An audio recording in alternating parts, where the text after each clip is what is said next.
하나의 말씀 빌립보서 4장 1절입니다. 신약성경 빌립보서 4장 1절, 신약성경 페이지로는 322쪽. 자신 줄 알고 봉독하겠습니다. 그러므로 나의 사랑하고 사모하는 형제들, 나의 기쁨이요 면류관인 사랑하는 자들아, 이와 같이 주 안에 서라. 내가 유오디아를 권하고 순두개를 권하노니 주 안에서 같은 마음을 품으라. 또 참으로 나와 멍에를 같이 한 내게 구하노니 복음에 나와 함께 힘쓰던 저 여인들을 돕고 또한 글레멘드와 그 외의 나의 동역자들을 도우라. 그 이름들이 생명책에 있느니라. 주 안에서 항상 기뻐하라. 내가 다시 말하노니 기뻐하라. 너희 관용을 모든 사람에게 알게 하라. 주께서 가까우시니라. 아무것도 염려하지 말고 다만 모든 일에 기도와 간구로 너희 구할 것을 감사함으로 하나님께 아뢰라. 그리하면 모든 지각에 뛰어난 하나님의 평강이 그리스도 예수 안에서 너희 마음과 생각을 지키시리라. 아멘. 할렐루야. 오늘은 저희가 이렇게 코로나로 인해서 저희 산모가 코로나가 확진이 되어서 또 저도 접촉을 했기 때문에 조심스러운 마음으로 이렇게 온라인으로 예배를 드립니다. 저는 오늘 아침에도 이렇게 검사를 했을 때 음성이 나왔는데 좀 몸은 좀 이렇게 좋지 않은 것 같아요. 그래서 혹시나 하는 마음이 있어서 이렇게 안내를 드린 대로 오늘은 온라인으로 예배를 드립니다. 우리가 이렇게 같이 모여서 예배하지는 못하지만 이 시간 하나님께 예배하는 모든 성도와 가정에 하나님이 주시는 은혜와 축복이 함께 하시기를 축원합니다. 오늘 이 시간에는 빌립보서 4장 1절부터 7절까지의 말씀을 보셨는데요. 그 중에 4절의 말씀을 보면 주 안에서 항상 기뻐하라. 내가 다시 말하노니 기뻐하라. 이렇게 말씀을 하고 있습니다.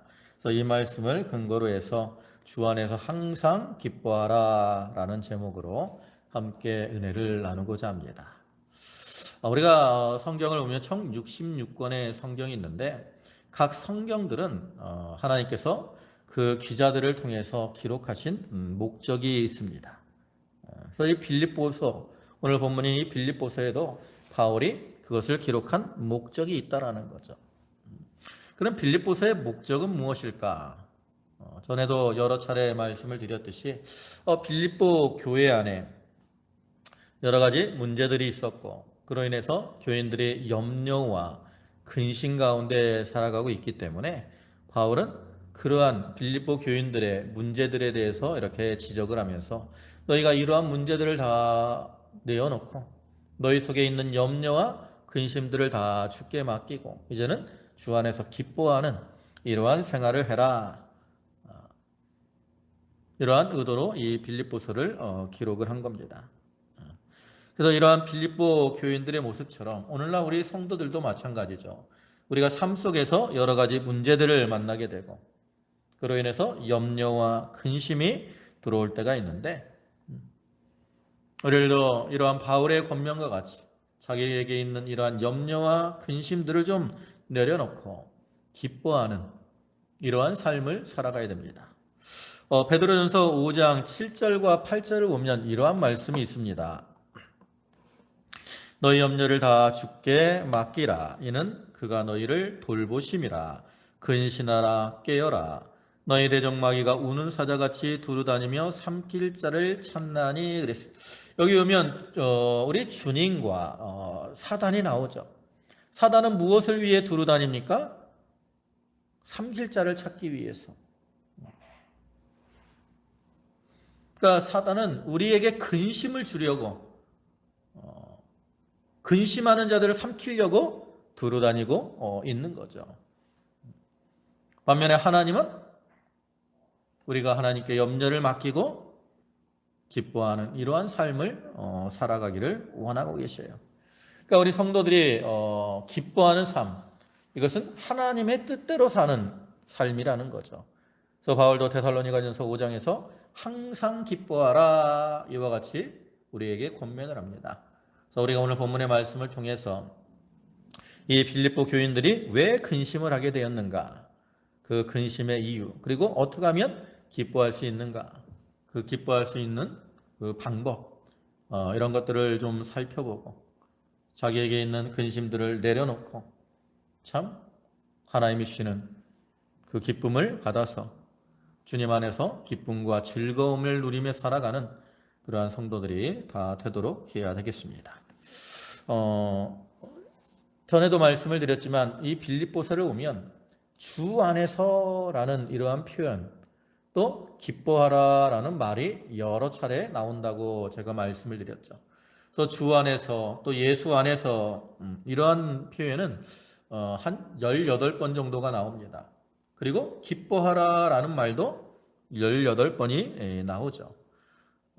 그럼 바울이 이와 같이 빌립보 교인들에게 여러 차례에 걸쳐서 기뻐하라라고 강조하는 이유가 뭡니까? 그것은 빌립보 교인들이 기뻐하지 못하고 염려와 근심 가운데 있기 때문입니다.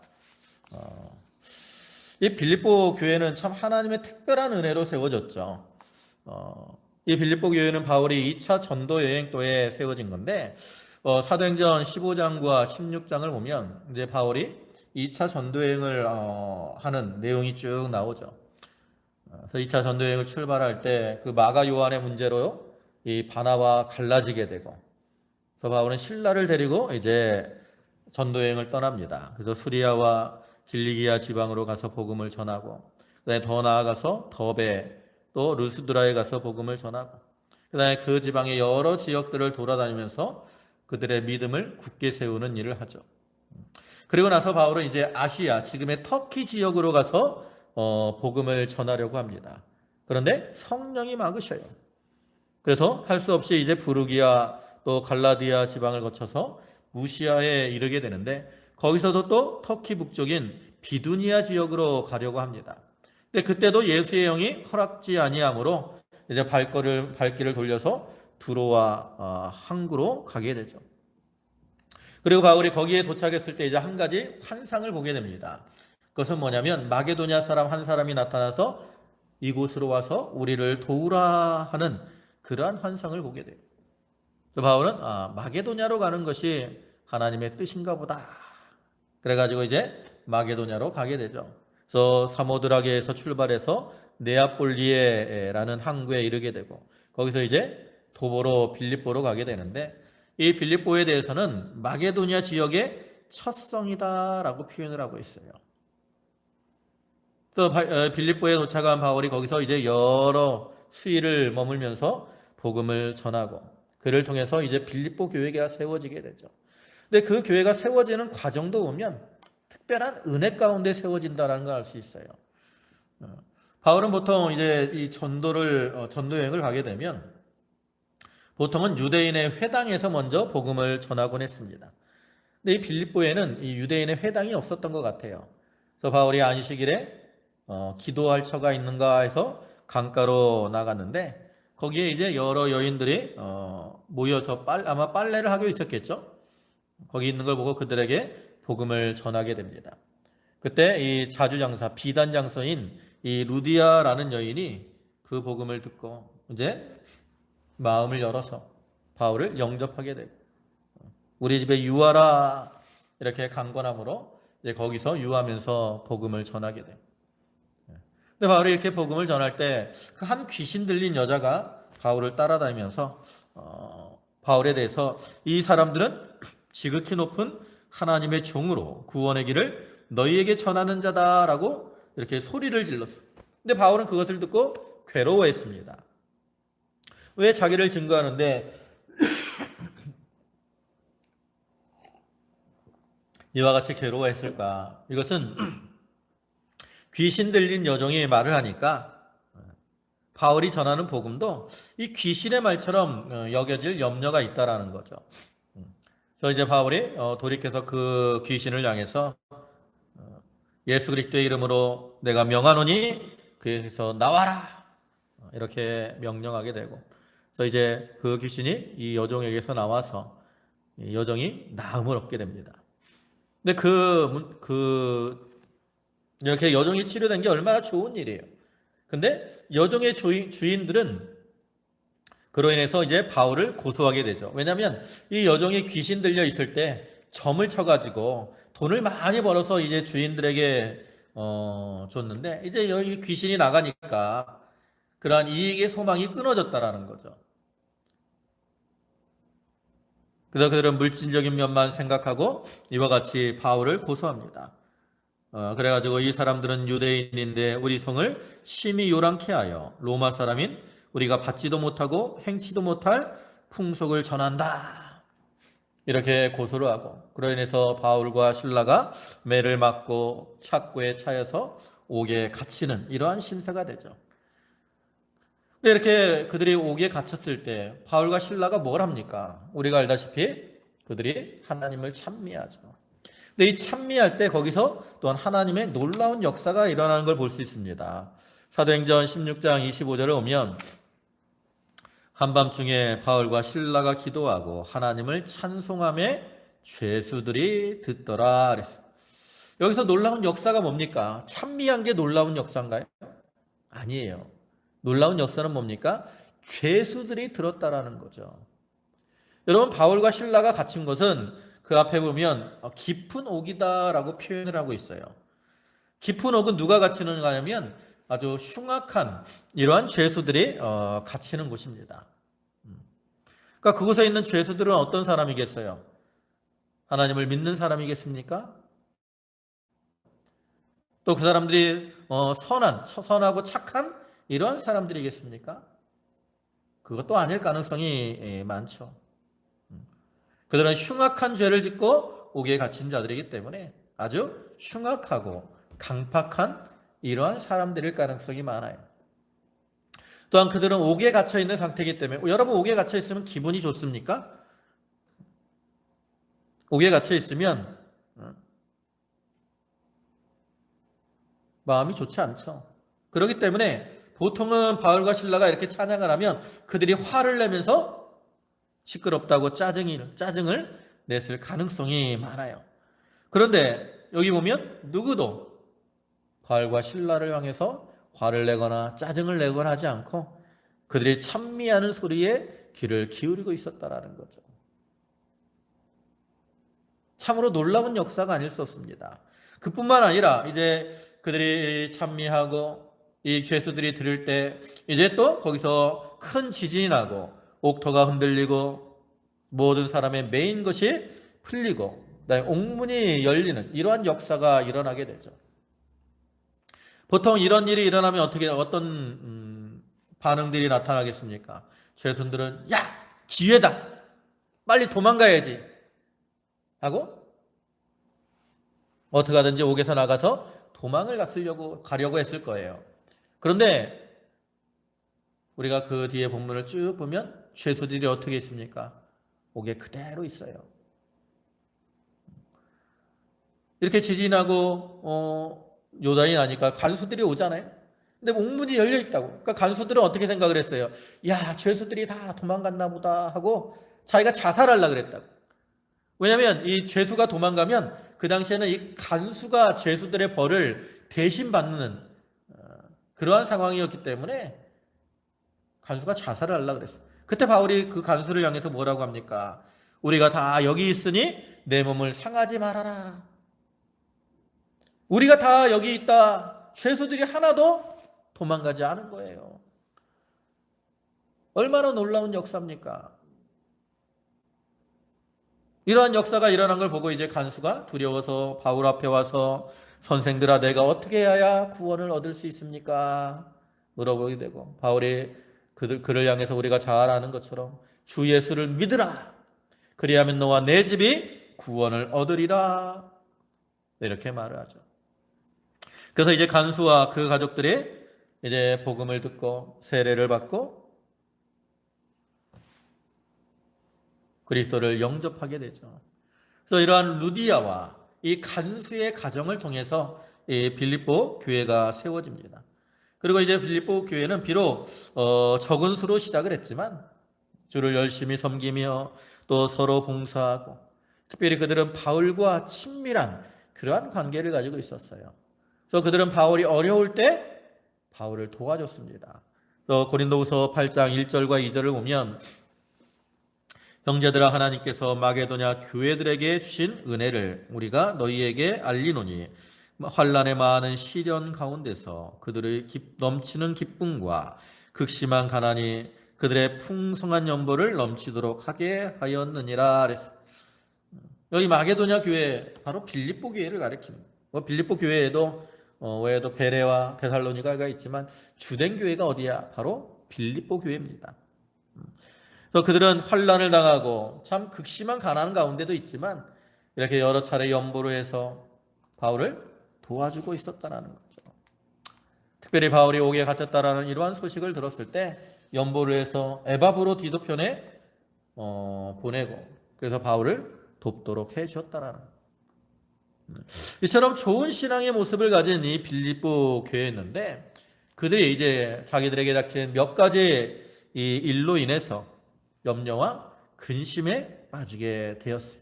그렇기 때문에 바울은 이제 그들을 향해서 너희에게 있는 염려, 근심을 내려놓고 주 안에서 기뻐하라 권고하는 거죠. 그럼 이제 이 빌립보 교회가 이 기쁨을 잃어버리게 된 이유는 뭘까? 무엇 때문에? 이제 우리가 빌립보서를 보면 한 세 가지 정도의 이유를 발견할 수 있습니다. 첫째로 그들이 근심하게 된 이유는 지도자들의 고난으로 인해서 근심을 하게 된 겁니다. 앞에서 말씀드린 것처럼 이 빌립보 교회를 세운 사람은 바울이었어요. 그리고 이제 그 이후에 빌립보 교회를 인도하는 봉사자는 누구냐면 에바브로 디도입니다. 성경에 에바브로 디도가 빌립보 교회의 어떤 목자였다라는 것은 정확하게 나타나 있지 않지만, 바울이 그를 소개하는 내용을 보면 그것을 우리가 어느 정도 알 수 있죠.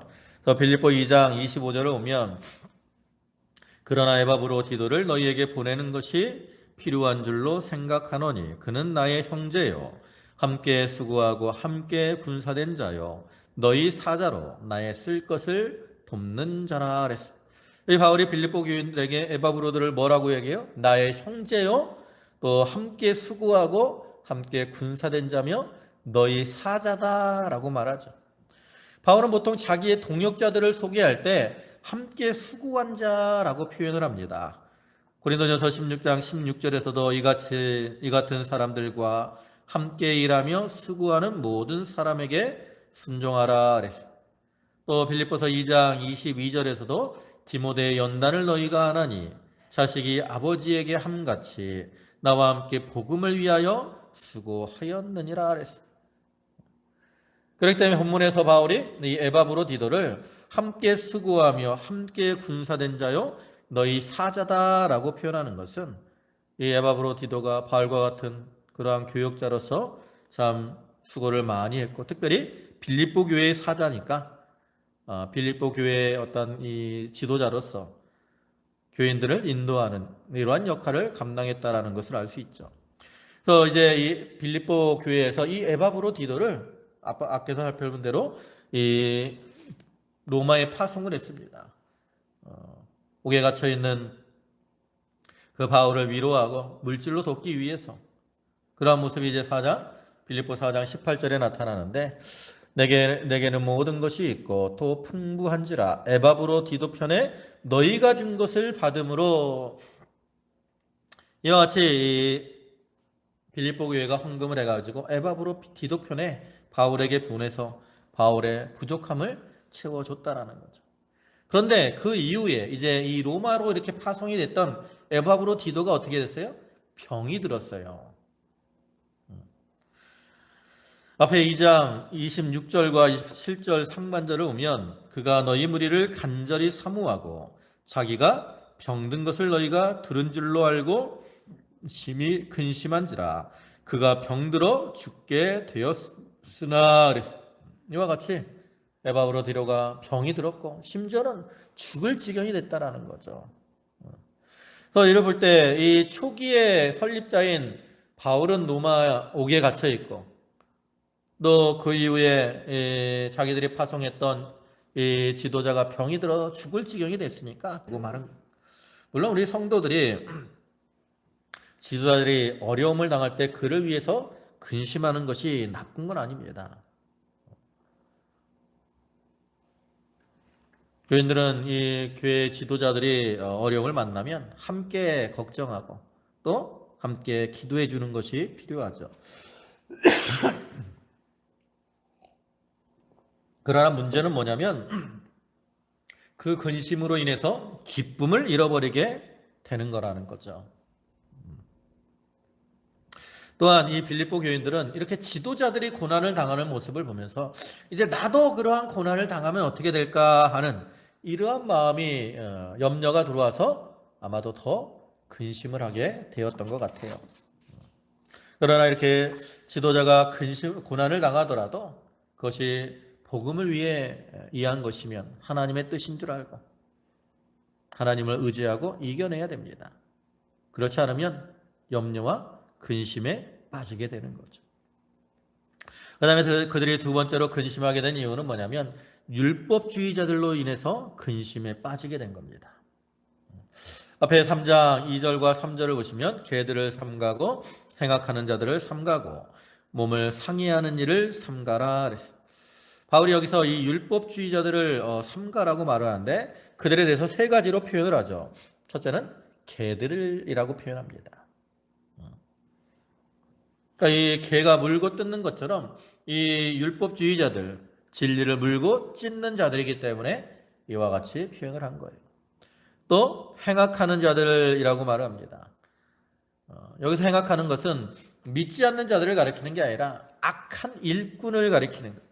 그러니까 이 율법주의자들은 복음을 위해서 일한다고 하면서 자기들의 사리사욕을 채우기 위해서 악을 행하고 또 사도로 자기를 가장해서 거짓 교훈을 전파하고 또 교회 안에서 여러 가지 분기를 일으키고 있었다라는 거죠. 그래서 바울은 그들을 행악하는 자들이다라고 말합니다. 또 그 다음에는 몸을 상해하는 일을 삼가라 그랬는데 개역 성경에서는 이것을 손할례당을 삼가라 그랬죠. 이 말은 원어적으로 볼 때 절단이라는 의미를 가지고 있어요. 그래서 율법주의자들은 이 할례의 참 뜻을 잊어버리고 어떤 할례 의식을 행해야 구원을 받는다라고 하면서 그로 인해서 교회에 이렇게 많은 손해를 주고 있기 때문에 이렇게 표현을 하는 거죠. 그러니까 이러한 바울의 말처럼 이 빌립보 교회 안에 이 율법주의자들이 들어와서 성도들을 미혹하고 교회를 시끄럽게 하고 있었어요. 특별히 바울은 그러한 자들에 대해서 뒤에 3장 18절에서는 뭐라고 말씀합니까? 십자가의 원수로 행한다라고 말을 하죠. 십자가의 원수.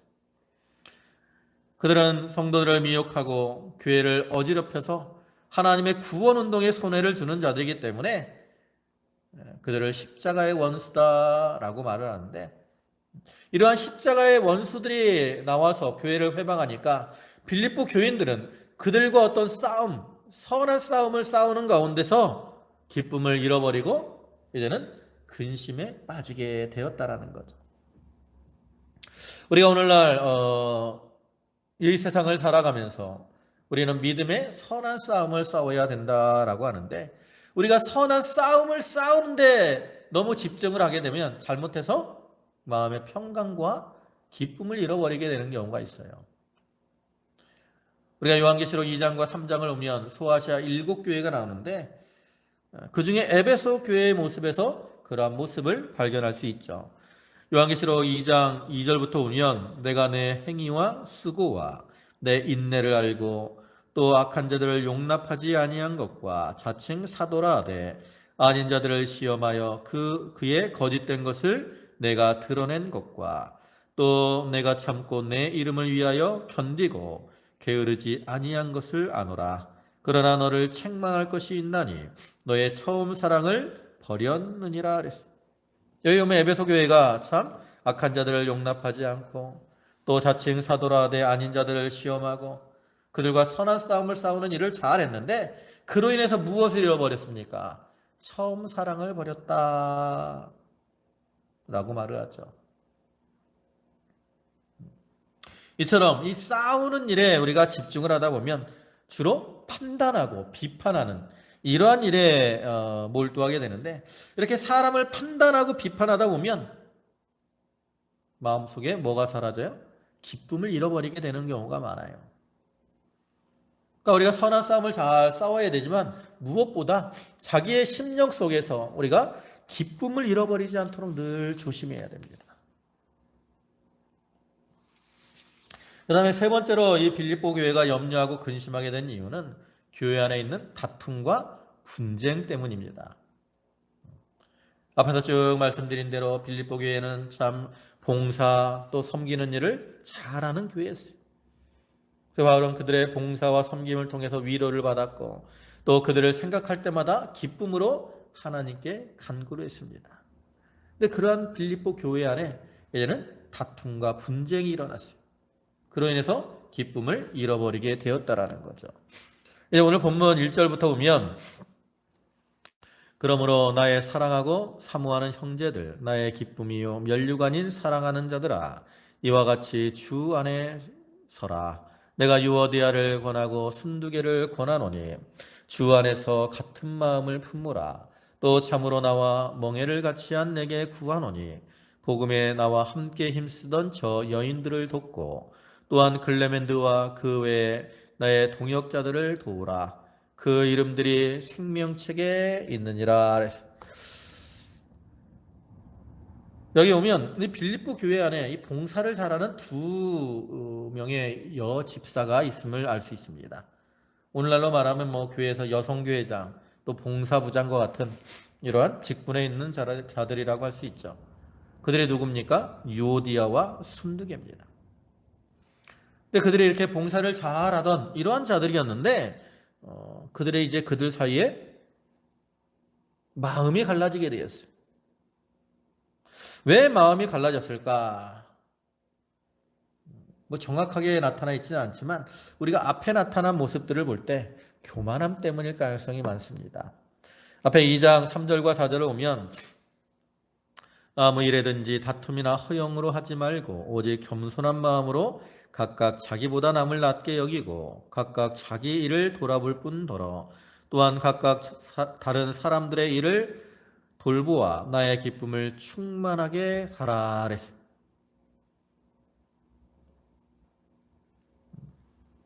여기 오면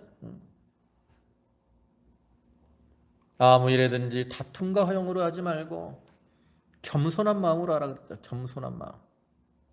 이 말은 뭡니까? 그들이 다툼과 허영으로 일을 하고 있었다라는 거죠. 그러니까 이 유오디아와 순두개가 이 봉사를 잘하다가 사람들이 자꾸 잘한다 하니까 어떤 마음이 들었어요? 내가 저 사람보다 낫지. 이런 마음이 들어오게 된 겁니다. 그래서 이제 자기를 자꾸 높이려고 하게 된 거예요. 그러다 보니까 이제 이 유오디아와 순두개가 서로 자기 주장을 하게 되고 그들 가운데 다툼이 일어나게 된 거고, 또 이제 교회 안에서는 유오디아 편을 드는 사람도 있고 순두개의 편을 드는 사람들이 있어서 점점 그 다툼이 커지게 되고, 다툼이 커지니까 그들 마음속에 뭐가 들어옵니까? 미움과 시기가 들어오게 되고, 그로 인해서 기쁨을 잃어버리게 되었다라는 거죠.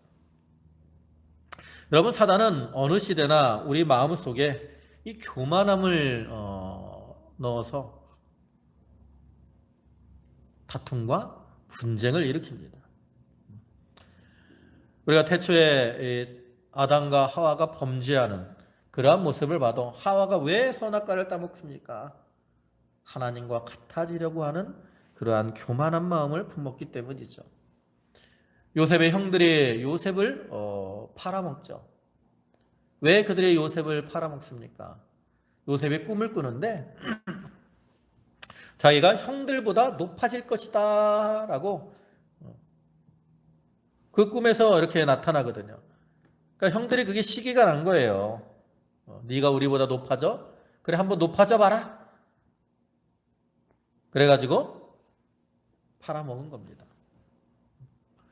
초대교회 시대에 그 아나니아와 삽비라가 하나님께 죽임을 당하는 이러한 모습이 나오는데 그들이 왜 죽임을 당합니까? 그 바나바가 이제 재산을 팔아서 교인들을 구제함으로 권위자라는 이름을 얻는 것을 보고 자기들도 그와 같이 되고자 하는 이런 마음을 품은 거예요. 근데 재산은 아까워. 그러니까 어떻게 해요? 거짓말을 하게 되죠. 그러다가 이제 하나님의 징계로 죽임을 당하게 되는 거예요. 뭐 그때뿐이 아닙니다. 오늘날에도 마찬가지죠. 오늘날 보면 교회는 여러 가지 다툼과 분쟁이 일어나는 경우가 많은데 그것도 다 무엇 때문이에요? 다 대부분이 교만함 때문이에요. 목사와 장로가 서로 주도권을 잡으려고 하는 그러한 것 때문에 또 교회 안에서 뭐 집사와 집사들끼리 서로 주도권을 잡으려고 하는 이러한 마음들 때문에 교회 안에서 다툼과 분쟁이 일어나게 된다는 거죠. 그래서 바울은 그것을 이렇게 그들에게 책망하면서 그러한 것을 버리라고 교훈을 하는 겁니다. 그래서 여기 나타난 이 몇 가지 이유, 이 세 가지 이유 같이 이러한 이유들로 인해서 이 빌립보 교인들이 기쁨을 잃어버리게 됐는데 그러한 소식을 들은 이 바울은 너무나 안타까운 그러한 마음에 이제 빌립보 교인들을 향해서 너희가 그러한 근심을 버리고 이제는 기뻐하는 삶을 살아라 라고 교훈하죠. 봄 4절에 있는 것처럼 주 안에서 항상 기뻐하라. 내가 다시 말하노니 기뻐하라. 바울이 이와 같이 반복해서 그들에게 기뻐하라 라고 권면하는 겁니다. 그리고 바울의 이러한 권면은 오늘날 우리를 향한 그러한 권면이 되어야죠. 기뻐하는 삶을 살아야 됩니다. 사실 제가 이렇게 여러분들한테 기뻐하라 라는 말을 하는데 저도 뭐 항상 기뻐하는 그러한 모습으로 살아가지 못할 때가 많이 있습니다. 좀 그래서 뭐 죄송스러운 그러한 마음도 있지만 우리가 이러한 본문을 통해서 이 기뻐할 수 있는 그러한 비결을 다시 한번 생각해 보면 그를 통해서 뭐 저나 여러분이 조금 한 번이라도 더 기뻐할 수 있지 않을까라는 이러한 마음이 듭니다. 그럼 이제 어떻게 해야 기뻐하는 삶을 살아갈 수 있을까? 첫째로는 주님을 모시고 주님의 은혜 가운데 사는 겁니다. 바울은 본문에서 주 안에서 기뻐하라 이렇게 말하죠. 이 말은 우리가 주님 안에 살 때 기뻐할 수 있다라는 것을 의미하는 거예요. 여러분 우리 성도들의 기쁨은 주님을 떠나서는 결코 완전할 수 없습니다. 왜냐하면 우리가 살아가는 이 세상은 참 많은 혼란과 풍파가 있는 세상이죠. 그래서 특별히 우리 성도들은 이 세상에서 많은 혼란과 풍파를 만나게 되는데 그런 풍파를 만나더라도 어린아이들이 부모 품 안에서 참 평안한 것처럼 우리가 주님 안에 거하면 주님이 주시는 평안과 기쁨을 누릴 수 있어요. 그래서 우리는 주님 안에 사는 게 중요합니다. 아담과 하와가 선악과를 따먹고 하나님을 떠나니까 그들이 무엇을 잃어버렸어요? 기쁨을 잃어버렸어요. 그들에게 염려와 두려움이 들어왔습니다. 그래서 하나님이 그들을 부를 때 그들은 나무 그늘 사이에 숨었다라는 거죠. 하나님을 떠난 자는 그러한 모습처럼 염려와 근심과 두려움이 들어올 수밖에 없어요. 그래서 우리는 늘 하나님을 좀 가까이 해야 됩니다. 하나님을 가까이 하고 하나님과 동행하며 또 주님 안에서 살려고 힘을 써야 돼요. 그러면 비록 나의 이 주위 환경이 사망의 음침한 골짜기와 같이 나를 힘들고 괴롭게 할지라도 주님 안에서 안위를 받고 기뻐하며 즐거워할 수가 있는 것이죠. 두 번째로 기뻐하려면 관용하는 마음을 품어야 됩니다. 관용으로 마음을 좀 넓혀야 돼요. 오늘 본문 5절을 보면 너희 관용을 모든 사람에게 알게 하라. 주께서 가까우시니라 그랬어요. 앞에서 말씀드린 것처럼 빌립보 교회가 기쁨을 잃어버린 이유 중에 한 가지가 뭡니까? 서로 높아지려고 하는 교만함 때문이라 그랬죠. 교만함 때문에 다툼과 분쟁이 일어났어요.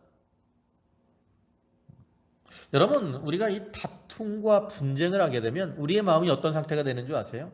마음이 좁아지게 됩니다. 좁아지게 돼요.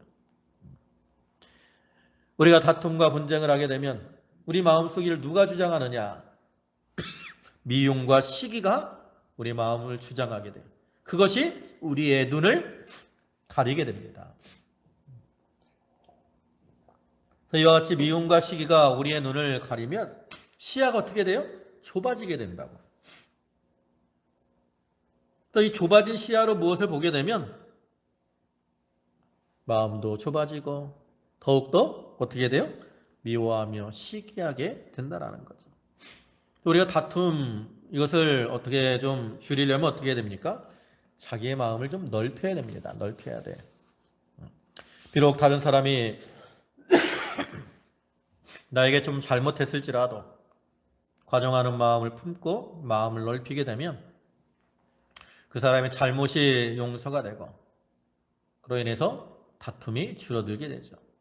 근데 이 참 우리가 나를 힘들게 하고 손해를 준 사람에게 관용을 베푼다는 것은 결코 쉽게 되지 않아요. 그러나 쉽게 되지 않는다 그래서 포기하지 말아야 된다는 거죠. 안 되더라도 어떻게 해요? 자꾸 마음을 넓히려고 힘을 쓰고 나가야 돼요. 나 같은 죄인을 주님이 사랑해 주셨는데, 주님이 그 마음을 넓히고 나를 사랑해 주셨는데, 여러분 주님을 보세요. 예수님은 자기를 십자가에 못 박는 자들을 어떻게 합니까? 저주하는 것이 아니라 그들을 용서해 주시기를 하나님께 간구하고 있지 않아요? 그러한 관용의 주님, 그러한 주님께서 나 같은 죄인을 이렇게 용서해 주셨는데 주님의 그러한 사랑을 입은 내가 어떻게 해야 되겠습니까? 다른 사람들에게 마음을 넓히고 좀 용서하려고 힘을 써야 된다는 거죠. 그러니까 우리가 1만 달란트 빚진 종 그 얘기 알잖아요. 우리는 주님께 1만 달란트의 빚을 탕감받은 자들입니다. 그런데 나에게 100데나리온 빚진 그런 사람 용서하지 못하면 우리가 어떻게 하나님의 긍휼하심을 입을 수 있겠어요?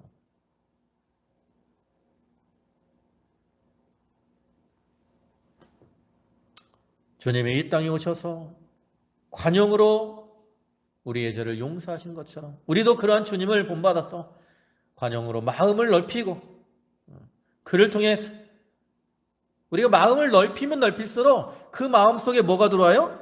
기쁨이 들어오는 겁니다. 밴댕이 속 같은 그런 마음을 가지고 있는 사람은 기쁨의 삶을 살 수 없어요. 그러나 마음이 태평양같이 넓은 사람은 온갖 오물들이 다 들어와도 평안할 수 있는 거죠. 우리가 좀 마음을 넓히고 그를 통해서 기쁨으로 살아가야 됩니다. 네, 마지막으로 뭡니까? 우리가 기쁨의 삶을 살려면 모든 것을 하나님께 맡기고 힘써 기도하는 거죠. 본문 6절 보시면 아무것도 염려하지 말고 다만 모든 일에 기도와 간구로 너희 구할 것을 감사함으로 하나님께 아뢰라 그랬어요. 여러분 보통 염려는 왜 와요? 하나님을 온전히 신뢰하지 못하기 때문에 그렇습니다.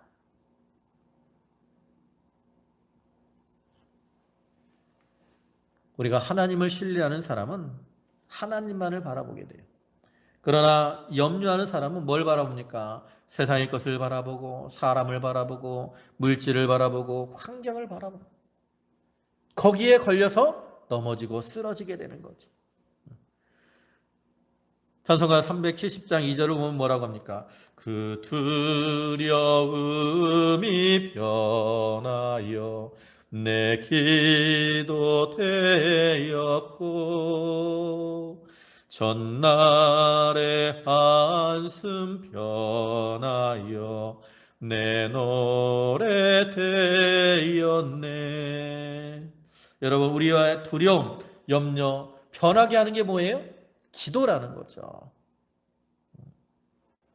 우리에게 있는 모든 염려와 근심의 해결책은 뭡니까? 기도입니다. 기도와 간구, 특별히 감사의 기도를 드려야 돼요. 우리가 감사의 기도를 드릴 때 우리 가운데 있는 염려와 근심이 사라지게 됩니다. 하나님을 신뢰하는 가운데 기도와 간구, 감사의 기도를 드릴 때 우리에게 있는 염려와 근심이 사라지고 무엇이 임하게 돼요? 평강이 임하게 됩니다. 그걸 본문 7절에서 이렇게 말씀을 해요. 그러므로 그리하면 모든 지각에 뛰어난 하나님의 평강이 그리스도 예수 안에서 너희 마음과 생각을 지키시리라. 비록 우리의 삶이 힘들고 어려워도 이렇게 기도와 감사로 하나님을 의지하고 나가면 모든 지각에 뛰어난 하나님의 평강이 우리 마음을 주장함으로 염려와 근심이 사라지고 기쁨이 충만하게 되는 거예요. 이제 말씀을 마무리하겠습니다. 참 우리가 살아가는 이 세상은 참 염려와 근심이 많은 이러한 세상입니다. 하나님께서 그러한 세상에서 우리를 구원하셔서 우리가 염려와 근심이 아닌 기쁨과 평강을 누리며 살아가도록 하셨어요. 그럼에도 우리가 이 빌립보 교인들처럼 여러 가지 이유로 인해서 기쁨을 잃어버리고 살아갈 때가 있습니다. 여러분들은 왜 근심하십니까? 무엇이 여러분을 힘들고 괴롭게 합니까? 여러분, 이제는 주님 안에 들어가서 주님께 모든 것을 맡기고 주님이 주시는 은혜를 누리시기 바랍니다. 그리고 주님을 본받아서 관용으로 마음을 넓히고 기도와 간구와 감사를 드리면 여러분 속에 있는 모든 염려와 근심이 사라지고 주님이 주시는 기쁨과 평강이 여러분 마음을 가득 채우게 될 것입니다. 이 시간 예배하는 모든 성도들이 참 주님이 주시는 기쁨과 평강을 자기의 심령 속에 가득 채우고 항상 기뻐하는 삶을 사는 성도들이 다 되시기를 주님의 이름으로 축원합니다. 아멘. 기도하시겠습니다. 만복의 근원이 되시고 자비와 사랑과 긍휼이 풍성하신 주님, 이 광야와 같은 세상에서 저희가 염려와 근심에 빠질 때가 많이 있어요.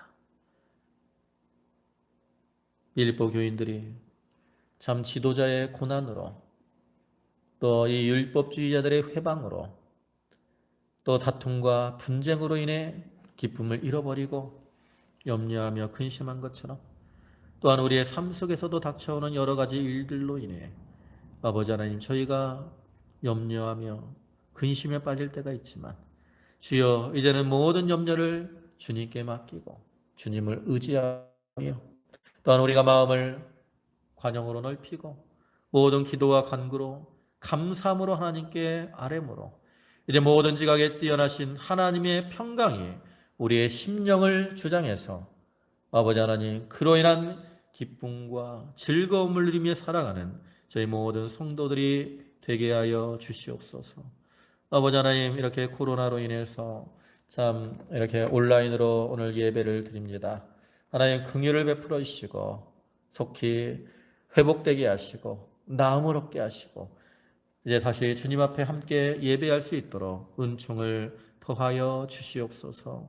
저희 모든 성도들에게 하나님이 함께해 주시고 저들의 심령에 염려와 근심이 아닌 기쁨이 충만한 감사가 넘치는 그러한 삶이 되게 하여 주시옵소서.